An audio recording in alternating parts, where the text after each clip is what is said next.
patient is waiting, lying in a lonely bed, waiting for answers. Will they come in time?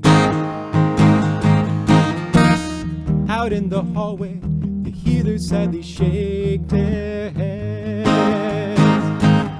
If they only knew, in another place like this one, just the other side of town, the answers are out there waiting to be found. But they're locked inside by thousands of others. They're only a way to get them unbound. What if we could break these walls down? Connected now, charge it up, make it go, flip the switch, let it flow, send the message there, get the answer shared, make a difference down the street and around the globe. We can make a brighter day.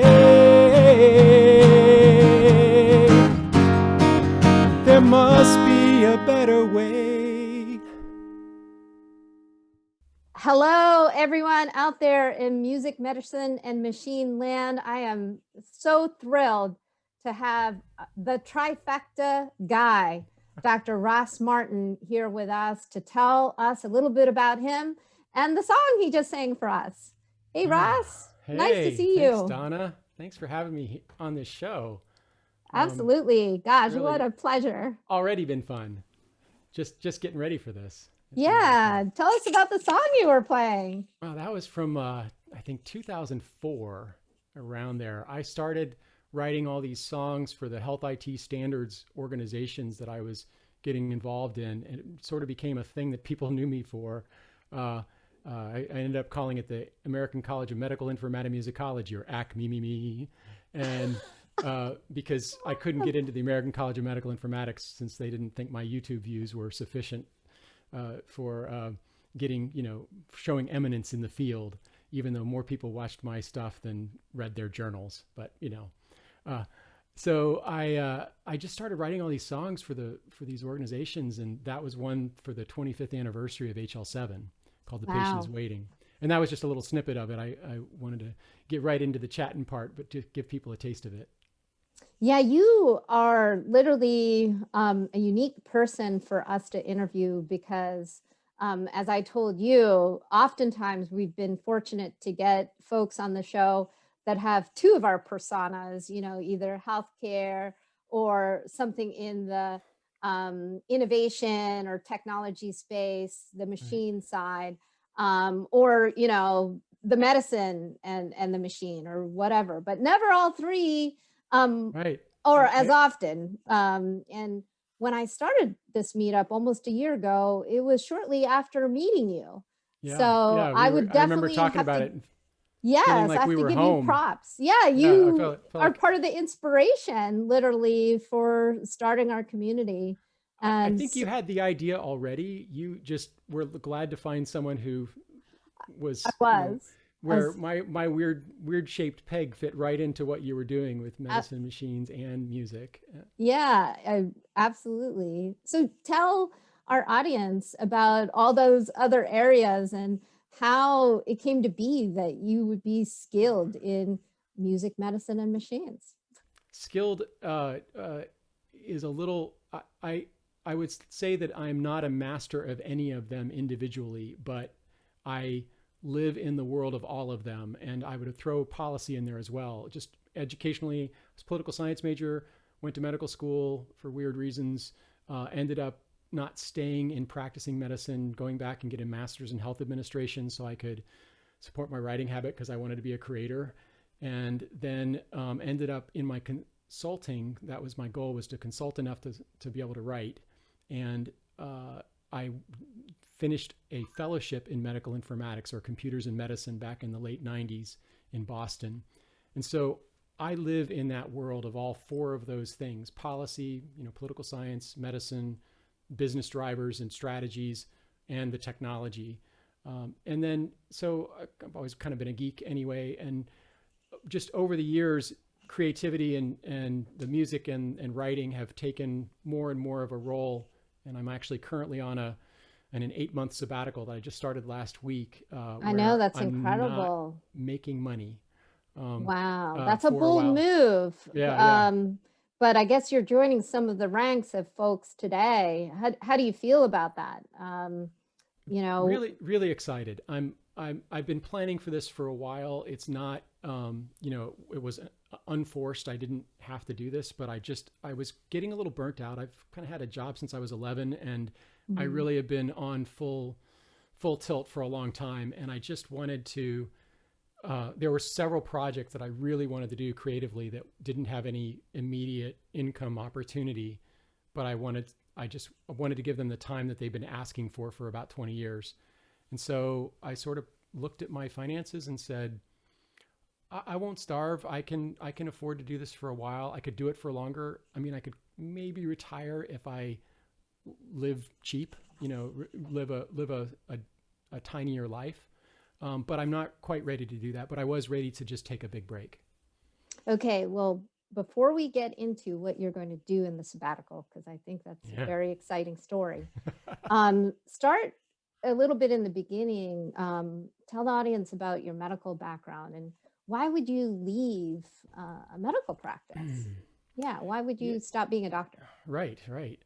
Well, there were a few things, dynamics that happened in my life that pushed me in that direction. One was I was in my second year of medical school when I was about to sit for boards part one, and I had written a musical for our school talent show, and I had 30 of my classmates in it. We had a band, we had choreography, Wow. it was a big thing, and I realized I cared more about that musical than I cared about passing boards part one, and that was kind of my clue that maybe I had gotten on the wrong bus. But I went on to residency. I did OB-GYN. I was an obstetrician I did 2 years of residency. And then the woman I was married to at the time, she was a year ahead of me in residency, also in OB-GYN at a different program in Cincinnati, Ohio. And she tried to take her life. Oh, wow. She wasn't kidding. And it was a big, hairy thing. And I ended up taking a year off my residency program to try to get my marriage to patch, and it didn't. And so I had this moment to pause and say, what do I want Hmm. to do? And I really wanted Michael Crichton's job. I wanted to write screenplays and musicals and novels. And so Wow. that's why I went back to get the MHA. And then another thing about it was, as I started getting into medicine, and I worked as a house doc for 3 years while I was doing my master's degree. So I had about 5 years of real clinical, hardcore clinical medicine, Hmm. but I'd never had a private practice or anything. And I wasn't board eligible, board certified.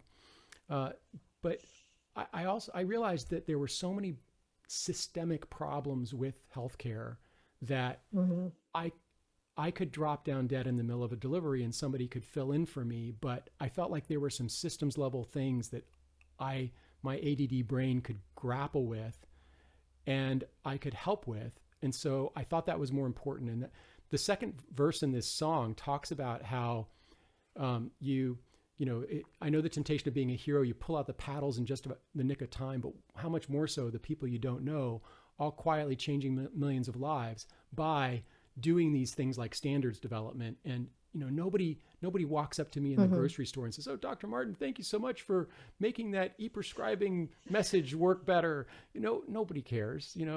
Uh, but that little message can help millions and millions of people instead of just the one at a time thing that you do as a clinician. So that was an element of it. And then another aspect was when I thought about going back to finish residency in OB-GYN, I found an opening at UC Davis in Sacramento, and I got interviewed and they were ready to take me on. But they said, men are having a really hard time finding jobs out when they get out of residency right now in OB-GYN. And Hmm. in the Oh. 5 years I was out, that tip happened like dramatically, and because there was this unmet demand for female gynecologists, Hmm. and Yeah. so and I knew a lot of misogynistic dudes in the field, and I didn't blame it at all on but it was inconvenient for me professionally that this dynamic was happening. But when you think about the statistics of 1 in 3 women having had experienced some sort of sexual assault in their lives. Yeah. Even if I'm the best, male OB-GYN in the world, I'm a trigger for a lot of women. And so at the time there weren't as many. And so the women were forming all female groups, and the existing practices of male OB-GYNs were desperately trying to recruit women, and men were just sort of being left out. I see. So if you look That's today, there's interesting. hardly any, residents who are male in the field. It's Um, really low. what do you miss most though about that prior life? I loved clinical medicine. I loved my profession was just perfect for me because it was a primary care specialty that included surgery. And because I'm left-handed, and Oh, if you're left-handed, you're pretty ambidextrous generally because you have to live in this right-handed world. So I was a good surgeon. Plus, I'm a guitar guy, so my hands work really well, and I was very good in the OR. Um, and and I liked that, but I didn't want to be a general surgeon or some other. I just thought a lot of those personalities were awful. just a Uh, weird side question. yeah. If your parents are both right-handed, can you be left-handed? Well, Just that was curious. my case, and Oh, in fact, really? my son is right-handed, and both myself and my former wife are left-handed. So Oh. it definitely is just a brain thing. I think there is some genetics to it, but we You didn't could be pass it on. president, right? So you could still, There are an awful lot of left-handed presidents. That is true. yes. So now you could go on to yet another career Yeah. No, because you no, qualify just on that alone. I would never be Um, able to explain myself well enough. tell us about, the work experience on the health informatics, because that's also very Yeah. fascinating aspect of Yeah, it's your been timeline. real interesting. So when I was out in California pitching my screenplays and musicals, I had one option, and I was getting some consulting work, but didn't really have a brand, didn't really have a specialty yet. But I was really interested in technology, and somebody said you should do an informatics fellowship, and I didn't even know what that meant. But there were at the time, this was in the late '90s, and there were, maybe half a dozen, maybe 10 programs in the country for the National Library of Medicine, part of NIH, sponsored postdocs, physicians and other medical professionals to do postdoc work and study computers and medicine basically. So I looked all over the country. I got into several programs, and I also got into this joint Harvard and MIT program. And I had never really been to a name brand school like that, And Hmm. so the chance to be able to go to both of those schools and get paid to do it, although very little, um, was just an opportunity I couldn't pass up. And it opened up, I thought it would open up some doors to be able to go to, an Ivy League school and stuff. And it opened doors I'd never even knew existed, in terms of, like, my first job out of that was my first real professional job besides working on startups and other things, was I worked at Pfizer, and they never would have looked at me twice without that pedigree. I don't think that's right necessarily, but it's just the way it is. That. Well, fast forward to today, we all know data is the new oil, Mm, and yeah, analytics has had a big play. yeah. What are you most excited about as far as innovation today, and what you're seeing? This is really the time. It is finally the time, because we got over the hump. When I started this 20 some years ago, there were still lots of pockets of people going, we're just not doing electronic health records. That's just never going to happen in medicine because it's just too invasive, and it just ruins the doctor patient relationship and all. There's so much resistance to all this. Hmm. And we've and every other industry had made the turn, right, and where data was driving everything. So the high tech stuff happened, and we spent a lot of money on getting people begrudgingly to do it, and there were lots of problems with how that played out because the market forces really didn't drive quality of the tools and things. But now we're in it. There's electronic data everywhere, and the pandemic has shown in spades how vital health data flow and health Yes. information exchange and analytics and quick development of solutions, how vital that is to not only individual health but population health and public health. So this next phase is going to be just so exciting. And I'm really looking forward when I kind of get back into it. I'm So doing, you're I'll be definitely doing, going to come back to it I'm coming after back, but your I'm doing, sabbatical. and I'm doing just a little bit now. I'm working with Alex Fair, whom you know, of course, at Yeah. MedStarter. I'm going to, Awesome, I'm dude. doing some advising with startups in this space, and also reviewing some of their deals and things. And that's going to be the only thing I'm really doing. And that's not even really a moneymaker now. It's, future opportunities basically. I mean, a Um, lot of people have said that COVID has really accelerated, innovation. In the healthcare front, is there any particular innovation you think COVID has had a dramatic impact on? we've been limping along with health information exchange for a long time. And I think the places that have had, like, and I would say like Maryland, where I am, and CRISP, which is the Health Information Exchange for Maryland and DC, West Virginia, and we now also do Connecticut, or we, the place I was just working. That that is that is one of the most successful HIEs in the country, and there are a few others that are been plodding away. But those places that were ready to move data quickly have been able to do a lot more innovative things in light of the pandemic. And it's kind of like how you see wartime accelerating innovation in Mm-hmm. ways, and some of that spills over. The same thing is happening here. Never let a good crisis go to waste, right? That's within the old adage. Yeah, yeah. This has been a place to be able to break down some barriers, and because of the urgency of things, a lot of things happen that would have taken many, several years to happen. I mean, a lot of changes in telehealth, as an Mm. example. Do you A, a see great a that great example. Yeah, area as really even accelerating more from where COVID took it? I think for a couple of reasons. One, that we were forced, our hand was forced to recognize that telemedicine had to be put in place, Mm-hmm. just for safety, for the pandemic purposes. But people also spent a year, doing their business online in virtual spaces, and realizing, there's an awful lot of this we just don't need to do in person. Not every time. There are things that you absolutely have to do in person and should, but right sizing that, I don't think we'll ever go back to a telemedicine being this ugly stepchild of healthcare delivery. I Yeah. think it's going to be a core part of it, and I think they're going to just stop calling it telemedicine and stuff. They're just going to, give you options of how you get your care managed, and Yes. that's a great thing. Yeah. Do you see any areas where we really fell short, and could, uh, in the next year here, make a greater impact? There are just, as a country, I think the U.S. had a pretty big fail overall in the pandemic response, and Mm-hmm.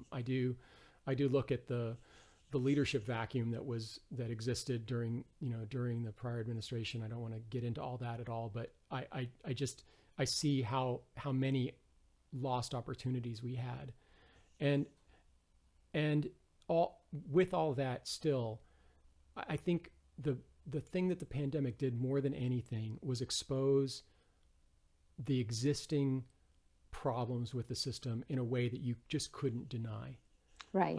And so I think the opportunity there is to really take that hard look and say, okay, we learned a lot of lessons. We were ill prepared for this. We thought we were prepared. Um, it could have absolutely been better, under different leadership, but it didn't mean that we didn't have any leadership would have met with some of these same challenges. We talk about standards for healthcare information flow, but it's so slow to implement them, and Yeah.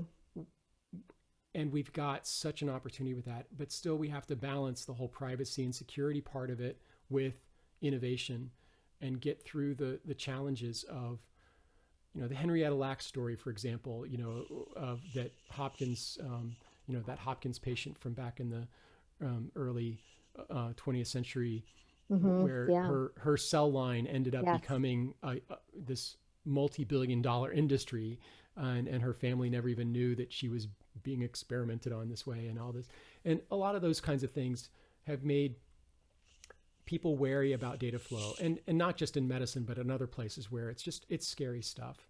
So being able to create good protections for people about their health information and what you can do against someone with it, I think is more important than protecting it from moving. We have to move the data. We have to make it available for research and innovation, but we have to do it in a way that doesn't harm individuals. Well, pre-pandemic, people were talking a lot about the innovations that were going to be made available through FHIR. Yes. Did you see much changing given COVID that, accelerated, the standards effort with FHIR, Yeah, or? I think absolutely. There were a lot of, I mean, certainly CRISP, for example, we basically built for the health information exchange stuff, stopped trying to build everything as, a portal instance or something that people go to. Instead, we built FHIR web services for making data available, and ate our own dog food, consumed those resources. If somebody didn't have a way to integrate them right into their electronic health record, we would still provide a portal, but those portals did FHIR calls into the data. And that's just one example of the kinds of things.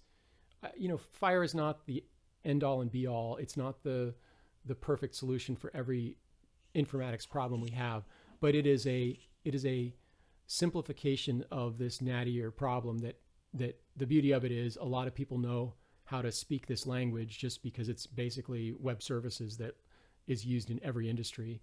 And that makes it just, it opens up channels for people to build things quickly. And I think that's going to be the biggest asset advantage of using that going forward. Well, sort of related to that concept of information flow and innovation, your work with MedStarter and startups. Is there any cool startup, you don't have to mention their name, but that you were very surprised with, or liked the solution that they're working on?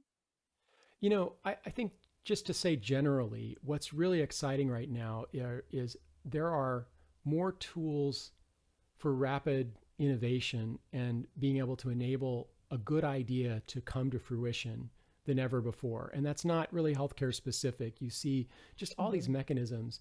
And I think if Alex were on this call, what he would say is an example of that is like Clubhouse, the online, chat, voice chat space that has recently just kind of taken off like gangbusters.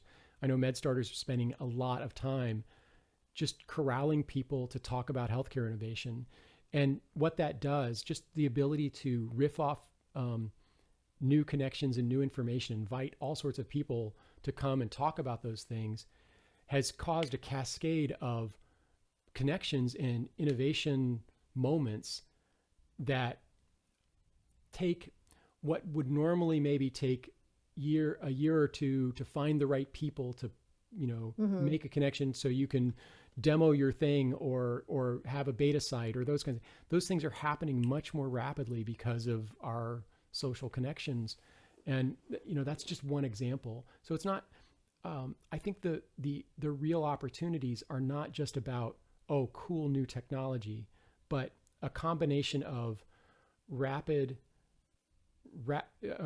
a real opportunity to accelerate innovation, and then and have the data to back it up. So it's not such a hard slog to get a data set to run something that you're trying to do. Those parts are much more built out now. Well, I would agree that COVID sort of taught us another lesson about social connectedness, because, all of us have suffered through isolation Yes. during this time. I mean, Yeah. how did you keep yourself busy?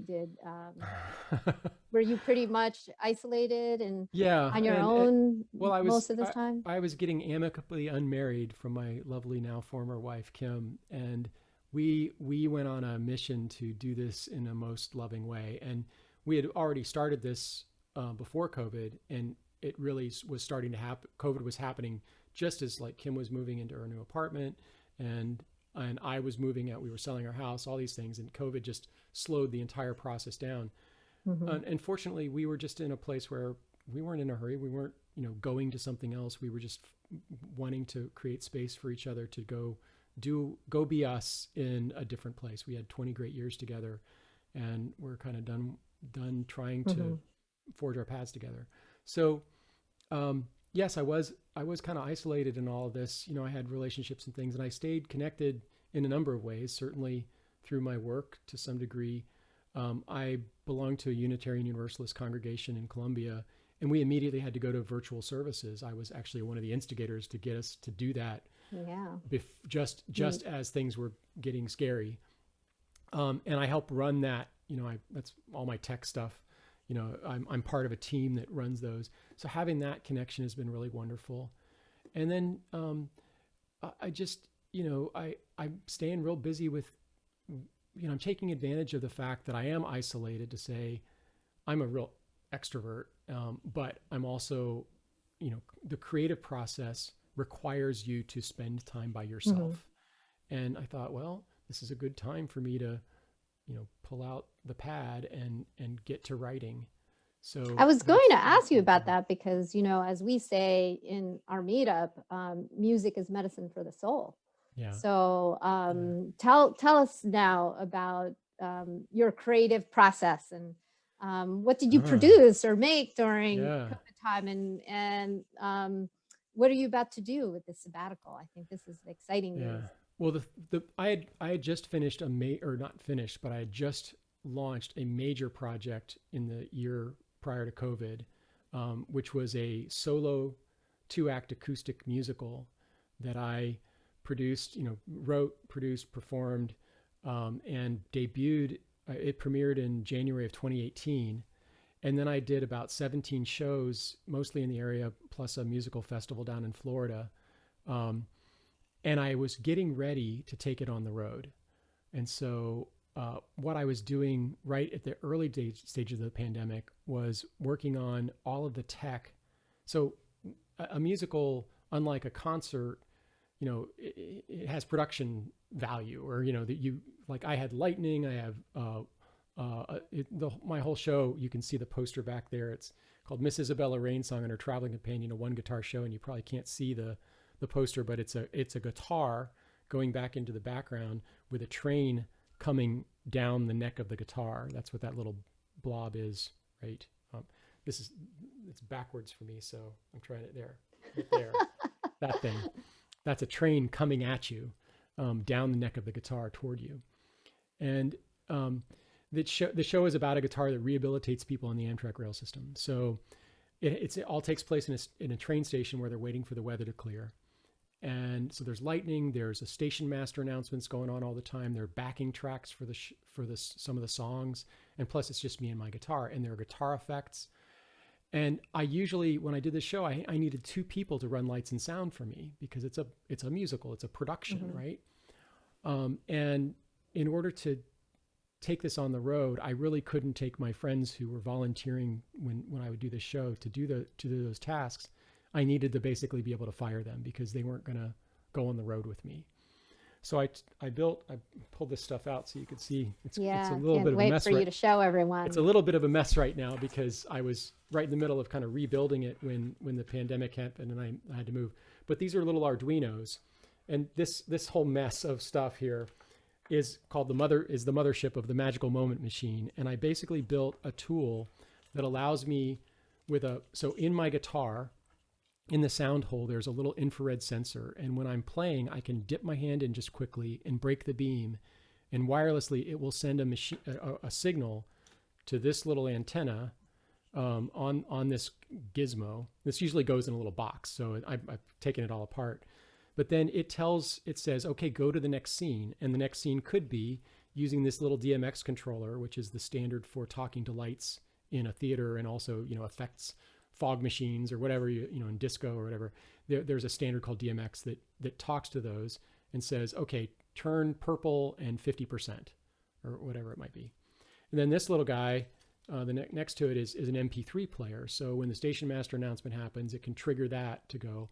Or when I'm playing, I've got a little light that's a metronome, and it'll go beep, beep, beep, and I can play to the metronome and then hit the button or trigger the thing, and it'll play a backing track to come in the middle of the song with the cellos or the big drums or whatever it might be. So, and then this little cable connects to my guitar effects, so I can change how the guitar sounds. And all those things I can run wirelessly, and the whole thing, packs in my car. And I can set up this show by myself in under an hour and be ready. Wow. As long as there are seats. And then I don't even need power anymore because I have a power station and a solar panel now. And as long as I've got places that people can sit and a place that I can perform, and it doesn't have to be very big, I can have this show ready to run in under an hour. So are you planning to perform the show as part of your sabbatical? Do you want to tell folks? I'm gonna do a couple. I'm gonna do one up in May in Stamford, Connecticut. A friend of mine got COVID and got pretty sick, and he wanted to thank his friends for helping him, and he decided to do that by having me come up and perform the show for them. Wow. In his driveway. So I'm going to do that in May. That's neat. And then I was planning, the reason I got all the stuff, the solar panel and all that stuff, was because once the pandemic hit, I thought, I can't really do this unless maybe outdoors and maybe campsites. And so I got this roof nest tent, this car top tent for my car. Yes, we were chatting about that. Yeah. And, but that's also morphed as well, because I jumped on another opportunity. A colleague of mine named Shanna Hoare, she goes by Shanna in a Dress, and you can go to shannainaddress.com to read about this. But she announced several months ago that she's going to do this bike tour to raise money for charity in the summer and do outdoor shows and that sort of thing. And I called her up and I said, hey, do you need a sag wagon? Do you need a support vehicle? Because I'm going to be going on this venture this summer, and I was going to do my show, but I really like what you're doing. I think you're great. She's somebody she's younger, and she's really talented and kind of goofy, and a lot of us in the singer-songwriter world think that she's on her way to making kind of the next level. Well, you guys heard it here on Music Medicine Shanna Machine. in a Dress. Go check her out. And so I said, I wouldn't mind going all summer with you, driving around, helping you with the support vehicle, and I'm gonna tow a little trailer for her so she can sleep somewhere. I got my tent, and then we're gonna stop at people's houses and do outdoor concerts and campsites along the way, and raise the money for charity. With the Pangea Foundation is the Pangea World Foundation is what she wants to raise money for, and they do kind of big scale, big dream projects about like certifying that companies are taking care of aren't using slave labor or raping the earth and that sort of thing. So the whole idea is my trade-off, or my quid pro quo with her was, I need like 4 hours a day to write. So that's why me driving instead of riding is good, because I can, break down the camp, go to the next place, set up, and have time while Shannon and whoever else is joining us on the ride is doing the ride, and I'll be there just kind of hanging and writing. So are you going to be writing more plays, or are you going to be writing more music? I have both. Yes. I've got another new musical that I've been wanting to write for about 20 years. And then I've got 2 novels that I want to write. And so what happens next is I'm spending about another week or so doing kind of prep work, but then I'll spend 2 weeks on each of these projects. I've got basically 3 projects I'm working on. I'm going to spend time on each one, kind of writing a treatment of each one. And then I'm going to really do a hard meeting with myself about which one I'm going to take forward first. Mm-hmm. I'll do the other ones, but I'm going to take one of them as far as I can go, try to get it to production. They all have their trade-offs. The musical is not a small musical like my show that I can run myself. This is a big production. I would need backers. I would need to really build it. Are you able to share what the general theme will be of the musical? It's called The Edge of the World. It's about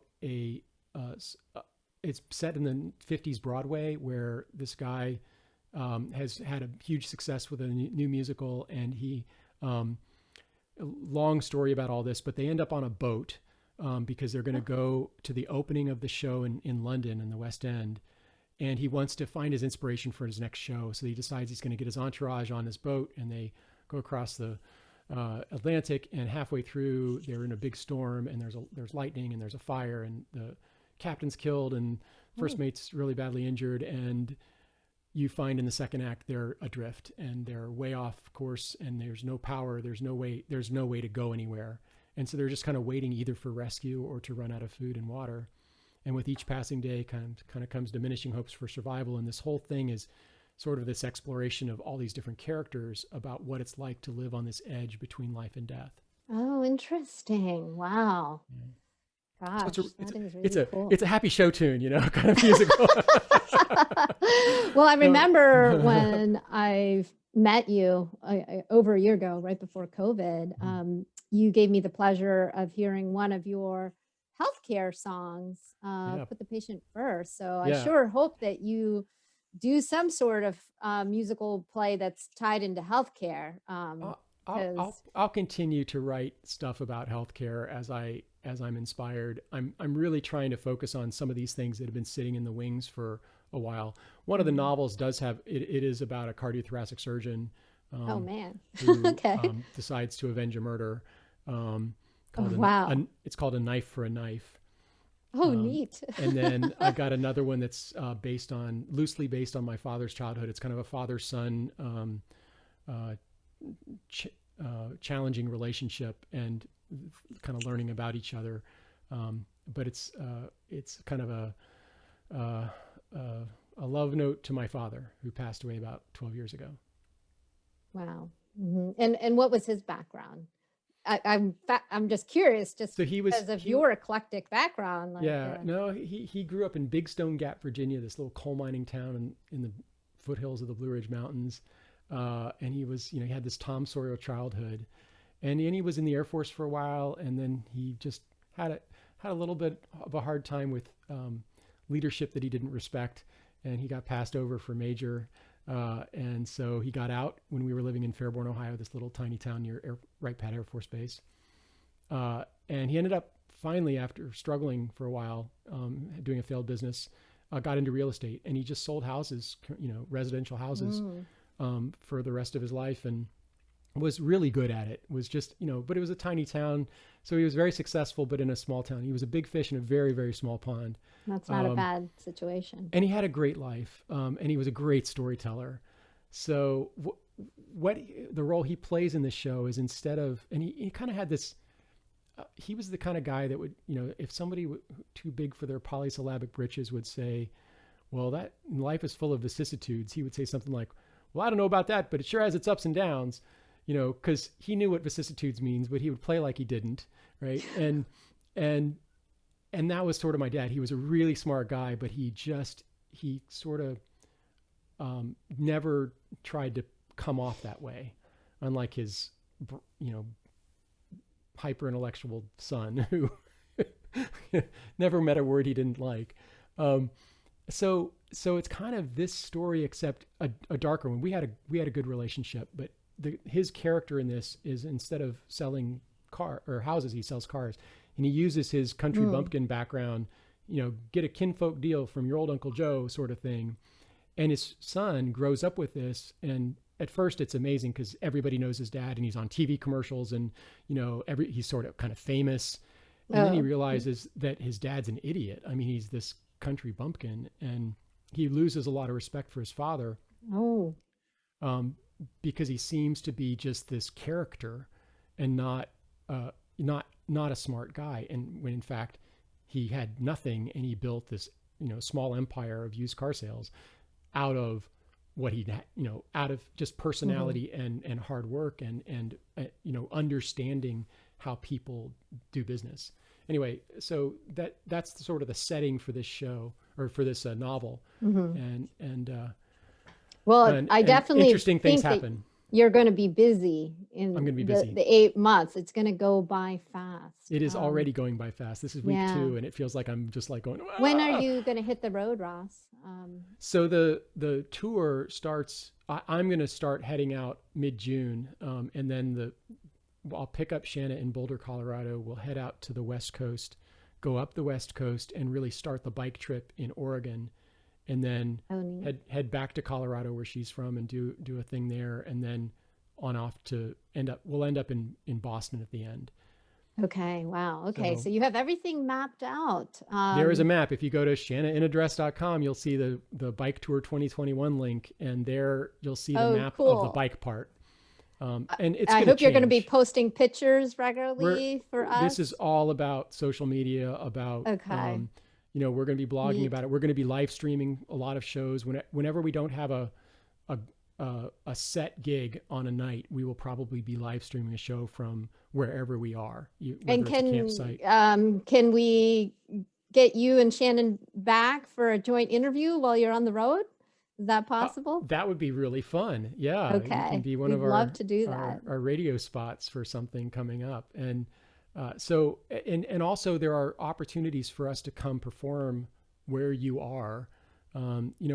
We're still mapping out. Like just this week, we weren't going to go down to Texas because it's a little far from the line we had Mhm. drawn for the initial map, but we have some real opportunities there, and so we may take a shot down there. Shannon's committed to riding 3,000 miles, and I'm probably gonna put about 10,000 miles on the car by the time the whole thing is done. Wow. So it's not like she's committing to riding every mile from West Coast to East Coast. It's going to be more than enough to count as a cross Mhm. country bike trip, but we're also going to take little jaunts. This all presumes, of course, that I've been vaccinated by then. She's already Mhm. she's already in good shape, and that I'm not expecting that we're going to be fully open yet, but this is all mostly going to be outdoor concerts or very, very controlled environments where we can be certain that we're not contributing to the spread of COVID. Yeah, sounds so cool. I think there's a lot of people that are jealous. I think I did a road trip myself Yes. over the summer, looking at visiting our national parks, and Yeah. I think there is Yeah. a road life that has emerged and changed. So I Yeah. think It you're really gonna love has. it for It really sure. has. Um, guess the last question I have for you, Ross, is what are you most hopeful for yourself and maybe for all of us in this coming year? Well, I'm I'm encouraged that you look at the numbers and oh, who knew? When you vaccinate people and when you really take this seriously, the numbers are starting to materially change, right? We're still at dangerous levels, and it doesn't have to stay low. We don't have enough people vaccinated. We don't have enough vaccines yet. And like in Maryland, like everywhere else, the capacity for getting people vaccinated far outstrips the supply right now. Mhm. So, but that's still ramping up. We're coming closer and closer. So I think I'm really looking forward to the fall when I think we're going to see some new normal emerging. I don't think COVID's going to be gone away by then, but I think we'll have it under control enough that people can really start coming out of their shells and connecting again. And I think it's going to be a time for us to really look at all of the societal breakdowns that were revealed through this pandemic, and what can we do Mhm. to make a difference. What role does technology play? What role does just social um, an understanding of shaping social norms, what does that play in the future, and preparing for the next pandemic, because it Mhm. is this is not going away. This stuff is going to happen. Yeah. I don't think it's going to be every 100 years anymore either, partly because of climate change and a lot of the other things. But we really need to take these lessons into account and make sure that Mhm. we're ready, and just all hazards preparedness as well, in a different way that really looks at this from a societal good, and how we just need to change our approach to healthcare, to taking care of each other. So That's but I'm hopeful that fantastic. uh, calmer heads can prevail in this coming season. Mhm. I agree with those sentiments, and Okay. I look forward to to checking in with you and Shannon during your Shanna. during your road trip, and Excellent. seeing how let's do it. Seeing how many chapters you've written too. Yes. I do need accountability for that, because it's easy for life to get in the way. So Ross, one other thing and a bonus question for our audience I was hoping that you could answer is, given your eclectic history and career, what kind of advice do you have for young people? I think we are still going to experience levels of change that will continue to accelerate in a way that makes it hard to pin down a career path. I had a musician friend who remarked about his son's journey and said, he's going to have a job that doesn't even exist right now. And I think that's going to be increasingly true, that especially knowledge workers will be doing things that just aren't conceived or aren't really possible just yet. And so to me, the remedy for navigating something like that is creating a resilient capacity. And that to me is doing a little bit of what I've done, which is I am not a monolithic solution to a problem, right? I didn't just go to medical school. I added an ability to think about things from a policy level and a business strategy level. I have technology chops. I'm not brilliant at any individual one of those things, but that combination has been rare enough that I have never lacked for opportunities. It's often a mix of them. I'm not doing one or, sometimes it's just a piece of, kind of the trifecta of those, music, medicine, and machines kind of thing. If you are a multifaceted slasher, somebody that's got, singer, songwriter, producer, director, when you've got those kinds of things in your area of interest, that accelerates your ability to pivot, and you are going to need the ability to pivot repeatedly in a career going forward. It's just, there is no 40-year track to, one job and retiring from the same place. It's just going to be such a rare event. It's already rare. It's going to become even more so. Fantastic. I think that's great advice. So I hope our young folks are out there listening. Well, thank you, Ross. Thank you for joining us. And this has been really fun. Thank you. It has been an incredible pleasure. The legitimate music, medicine, and machine man. Thank you for coming to Panda Mike Studios. We didn't ever even plug this oh room yes, over here. please share That's with where our I was audience. Performing just a minute ago. Yeah. And I built this to do I moved into this cottage that happened to be a recording studio in the past, and I got to just turn it back into a studio again. And it's just been really fun to be able to record people in this other room that has its own entrance, its own air handling, so I can do safe recording of people in this space. And there's that thing right there is a teleprompter, and that so people can look right at the camera and see, in a case a scoring or the music passing by, the score of the music passing by, or a conductor, or the people that they're singing to, and they can perform right there. Fantastic. Yet another amazing ability of yours, Ross. I'm a geek. Thank you so much, and looking forward to having you on again. Yay! Thank you for this one invitation. I feel spoiled to get two. Thank you. Okay. See ya. Bye.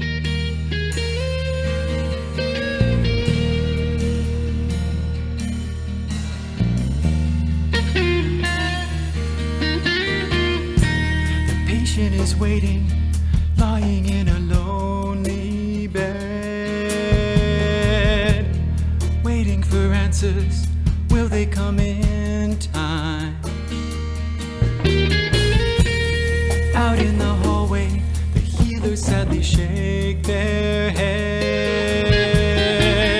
If they only knew, in another place like this one, just the other side of town,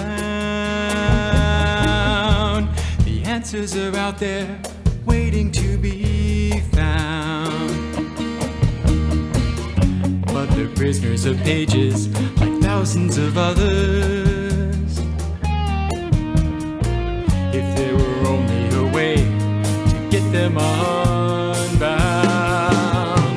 What if we could break the walls down, get connected now, charge it up, make it go, flip the switch, let it flow, send the message there, get the answer shared.